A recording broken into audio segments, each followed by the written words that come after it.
number 5 on our list collectively, the consensus with the first pick rankings here, Luke Hasz out of Ole Miss, and got a little glimpse of him last year, 6'3", 241. And one of the other things I wanted to mention, I went back and looked, 2010 to 2015, tight ends typically weigh between 245 and 255.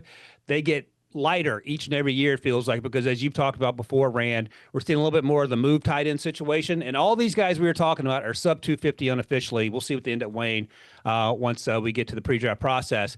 Luke played primarily in line. Arkansas transfer, played there in 23 and 24. He'll be at Ole Miss this year. Has some track background. I won't mention details because I know you and producer Sharon get particular about how fast someone is. His twin brother played at Arkansas as well as a DB. No drops last year on 32 targets. The quarterback play with Taylor Green was hit or miss. I think that's a polite way to put it. He's going to be catching passes from Austin Simmons this year, the left-hander who flamethrower, came into that Georgia game with a lot of fun to watch. But in terms of what I saw there, smooth hands catcher.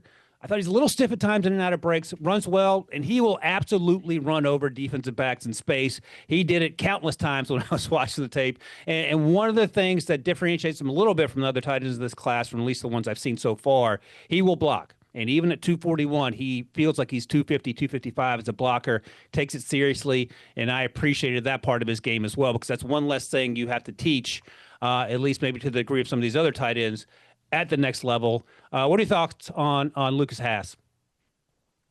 He was a little bit further down on my list. I know we have him at number 5 on my personal list of the 8 tight ends that I watched. He was number 7.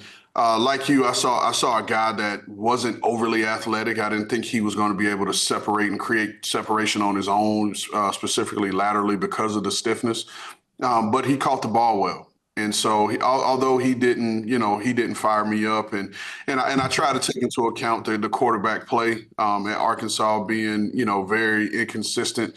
I just didn't think his production or lack thereof warranted him to be in my top 5. And I think there are a bunch of guys that I like, and some that don't have the production, but they have so much physical ability in their body, and with more opportunity, I think they'll ascend. So he was a little bit further down for me. But again, he's a guy that, I think will probably start his career as a number 3 tight end. And there are going to be, various roles for him. The blocking will help him. But at 6'3", 240 something, you're not going to be able to put him in line against some of these defensive ends, outside linebackers, and expect him to capture the edge for you. We'll see, because I'm all in on blocking Mr. Hasz here. Interesting note, though, and I'll ask you this in a moment so you can think about it. I had Luke as a late 4th, early 5th round pick after watching this summer, with an opportunity to obviously improve. So I don't think he's a top 100 guy right now. My comp for him was actually Kylan Granson, who certainly didn't go in the first few rounds. Your number 5, Joe Royer out of Cincy, if you had to put a preliminary grade on him as we sit here in July, would he be a day 2 guy, or is he still day 3 combo right now? I would say at the latest early day 3, because I do think that he has some physical tools, athleticism, and movement skills that people will like, particularly in that 3rd round, and especially when you get late into the compensatory 3rd round pick, area. So I think that's the sweet spot for him, late 3, early 4. And that's the thing. In the last 15 years, 60% of the tight ends drafted went in rounds 2, 3, and 4. And that feels like the sweet spot, because that's where you end up getting the most production.